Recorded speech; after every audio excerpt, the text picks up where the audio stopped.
ನಮ್ಮ ಸಹೋದರ ಯರಿಸ್ವಾಮಿ ಶಿಕ್ಷಕರು ಹೇಳಿದ ಕತೆ. ಒಂದೂರಲ್ಲಿ ಒಬ್ಬ ಮೇಷ್ಟ್ರು, ತುಂಬ ನಿಷ್ಕಪಟ ವ್ಯಕ್ತಿ, ಪ್ರಾಮಾಣಿಕ ವ್ಯಕ್ತಿ, ಮಕ್ಕಳ ಮೇಲೆ ಅಪಾರವಾದ ಪ್ರೇಮ, ಇಷ್ಟೇ ಅವ್ರ ಸಂಪತ್ತು.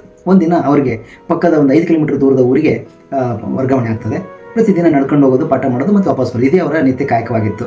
ಅವ್ರ ಕಷ್ಟ ನೋಡಲಾರ್ದೆ ದಾರಿ ಹೋಗ್ರಿ ಇವ್ರನ್ನ ಬೈಕ್ಗಳಲ್ಲಿ, ಸ್ಕೂಟರ್ಗಳಲ್ಲಿ ಕರ್ಕೊಂಡು ಹೋಗ್ತಾ ಇದ್ರು, ಹತ್ತಿಸ್ಕೊಂಡು ಹೋಗ್ತಾ ಇದ್ರು. ಒಂದಿನ ಮೇಷ್ಟ್ರಿಗೂ ಬೈಕ್ ಬಂತು. ಅವತ್ತು ಅವ್ರು ಒಂದು ಸಂಕಲ್ಪ ಮಾಡಿದರು, ನನಗೆ ಹೇಗೆ ಬೇರೆಯವರು ಹತ್ತಿಸ್ಕೊಂಡು ಹೋಗ್ತಾ ಇದ್ರು ಹಾಗೆ ನಾನು ಕೂಡ ಬೇರೆಯವ್ರನ್ನ ಹತ್ತಿಸ್ಕೊಂಡು ಹೋಗಬೇಕು ಅಂತೇಳಿ ಯೋಚನೆ ಮಾಡಿದರು. ಅದೇ ಥರ ಅವರ ಸೇವೆ ಮುಂದುವರಿತು. ಒಂದಿನ ಒಬ್ಬ ಯುವಕ ಲಿಫ್ಟ್ ಕೇಳಿದ. ಲಿಫ್ಟ್ ಹತ್ತಿಸ್ಕೊಂಡಂಥ ಮೇಷ್ಟ್ರು ಒಂದು ಸ್ವಲ್ಪ ದೂರ ಹೋದ್ಮೇಲೆ ನಿರ್ಜನ ಪ್ರದೇಶದಲ್ಲಿ ಆ ಯುವಕ ಅವರಿಗೆ ಚಾಕು ತೋರಿಸಿ ಕೀ ಕೊಡು, ಬೆಲೆ ಬಾಳೋ ವಸ್ತುಗಳನ್ನು ಕೊಡು ಎಂದು ಬೆದರಿಸಿದ. ಮೇಷ್ಟ್ರು ಎಲ್ಲವನ್ನೂ ಕೊಟ್ಟರು. ಶಾಂತವಾಗಿ ಒಂದು ಮಾತನ್ನು ಹೇಳಿದರು, ದಯವಿಟ್ಟು ಒಂದು ಮಾತನ್ನು ಯಾರೂ ಹೇಳಬೇಡ, ಈ ಮಾತನ್ನು ನಾನು ಈ ದಾರಿಲಿ ಒಬ್ಬ ಮೇಷ್ಟ್ರನ್ನ ದೋಚಿದೆ ಅಂತ ಮಾತ್ರ ಹೇಳಬೇಡ ಅಂತ ಹೇಳಿದರು. ಯಾಕಂದರೆ ಈ ಊರಿನ ಜನ ತುಂಬ ಒಳ್ಳೆಯವರು, ನನ್ನಿಂದಾಗಿ ಇನ್ನೊಬ್ಬರಿಗೆ ಸಹಾಯ ಮಾಡೋದನ್ನು ನಿಲ್ಲಿಸಿಬಿಡ್ತಾರೆ ಅಂತ ಹೇಳಿದ. ಆ ಮಾತು ಕಳ್ಳನಿಗೆ ಏನೂ ಅರ್ಥ ಆಗಲಿಲ್ಲ. ನೇರವಾಗಿ ಮಾರ್ಲಿಕ್ಕೆ ಅಂತ ಗುಜರಿ ಅಂಗಡಿಗೆ ಹೋದ.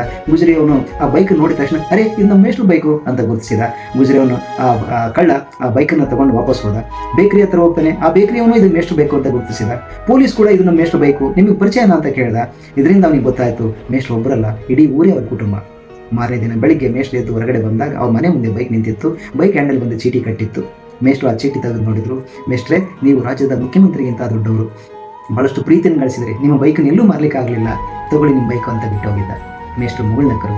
ಅಲ್ಲಿ ಅವನು ಕಳ್ಳ ಬರೀ ಬೈಕನ್ನು ಮಾತ್ರ ವಾಪಸ್ ಕೊಟ್ಟಿರಲಿಲ್ಲ, ಕಳ್ಳತನವನ್ನೇ ಸೋಲಿಸಿ ಹೋಗಿದ್ದ. ನಾವು ಮಾಡೋ ಒಂದು ಒಳ್ಳೆ ಕೆಲಸ ಎಷ್ಟೋ ಜನಕ್ಕೆ ಮನಸ್ಸು ಬದಲಾವಣೆಯಾಗಿ ಕಾರಣ ಆಗ್ತದೆ. ನಮಸ್ಕಾರ.